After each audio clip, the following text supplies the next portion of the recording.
Okay, we're back with a tiny visitor. There's a train track not too far from my apartment, and so that has awakened my 2-year-old. So she's going to be joining me for this last portion. So we are discussing, get my notes, the fact that your essence is eternal. Your spirit is eternal. Your spiritual self is eternal. And it moves through successive lifetimes without any major changes to its purest form. That your spirit moves through these lifetimes. From what our ancestors taught us in the Anago language is all of these successive lifetimes are called your iponri. This lifetime, the lifetime that you are experiencing now, is your ori. You're in, and that is housed. It's your destiny. It's your spirit for this lifetime, and it's housed in your head. And then all of the successive lifetimes are your iponri. This is all of the lives that you have lived, all of the lives that you will live. That's your iponri. So you're moving through this cycle as an eternal being. It is not a being with an end. From an African perspective, we don't say things like I only live once. All of that is nonsense.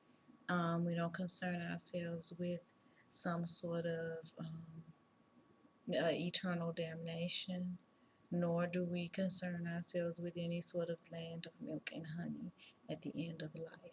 We live with an understanding that the spiritual being that we are is eternal and is here now to have these experiences and to perceive everything that's going on around it, because it's these perceptions that help to shape the universe and the world, which is something that is discussed scientifically in quantum physics if you wanted to study that more. But your perceptions actually may have an impact upon the world and the universe itself. So this being is here to perceive. This being is here to experience. This being, and we can see that because of how the being was created. How did our spirit create this being that we live in?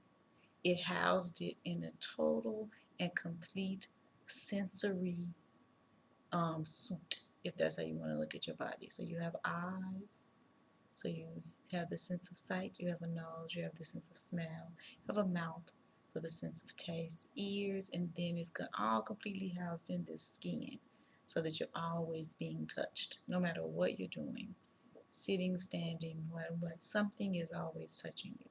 So the spirit is experiencing these sensations that come through your senses. And this is what you're here for, to have these experiences, to perceive through these senses so that you can then impact how the universe is created. This is why I say that you should be striving to constantly be happy, striving to be joyful, and striving to have beauty around you and create beauty wherever you are. Create joy wherever you are. Create peace wherever you are, because those perceptions affect your life, the lives around you, and the entire universe. This is why you're here. You are that important.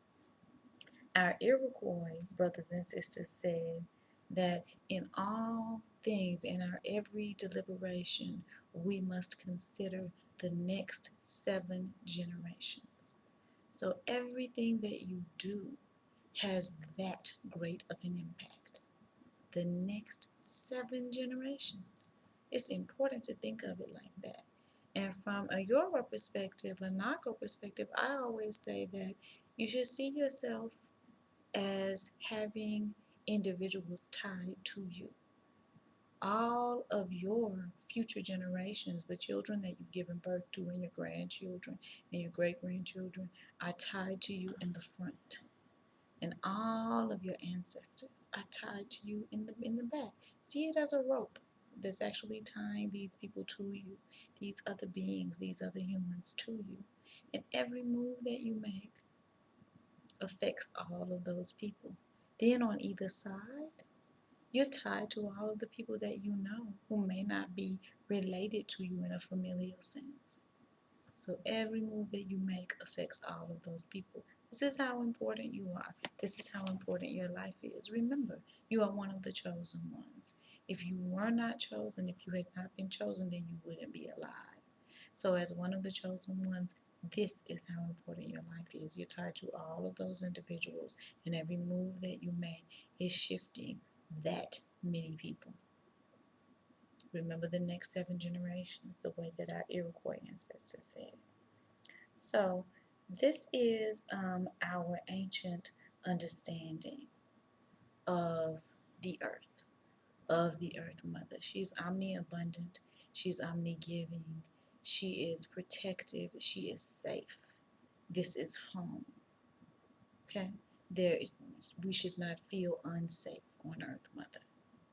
We shouldn't feel as though what she gives us isn't clean, what she gives us isn't good enough. This is our home and this is our mother, and she only gives us those things that are good for us. So we have to change our perception and gain a deeper understanding, even of the earth, even of how we walk through the physical plane on a day-to-day basis. All right, so that is I think this is the second class, but it may be the third once I finally complete the editing of the videos. That's understanding Earth Mother Onile and our walk on the physical plane. So we're going to move forward, and the next one we're going to become a little more ethnocentric. And what I mean by that is I've been being very broad in the understandings that I'm giving, but from this video forward, we'll speak specifically of the Onile tradition, of the Yoruba tradition. So we're going to become more ethnocentric and move outside of just general majority people mythology, general majority people philosophy, or thought processes. All right, Dupre, I give thanks for your viewing. I give thanks for your listening, for your paying attention, and look forward to sharing with you in the next class. Odamo.